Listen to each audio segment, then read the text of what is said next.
চলে আসলাম সে কোনাবাড়িতে।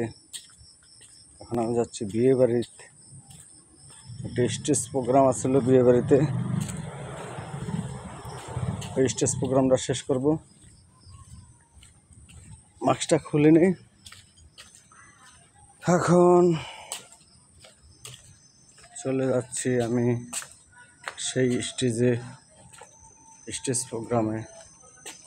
আপনারা দেখবেন আমরা স্টেজ প্রোগ্রাম কীভাবে করি।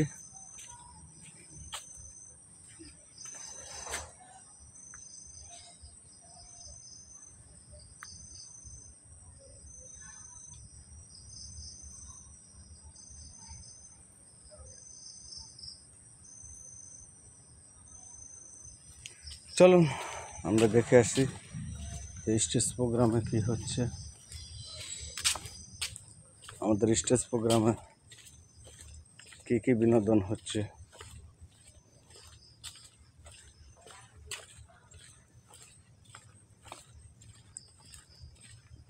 চলে আসছি আবারও স্টেজে। এ হলো আমাদের স্টেজ। আমরা এখন চলে যাব স্টেজে। ভালো থাকেন, আল্লাহ হাফেজ।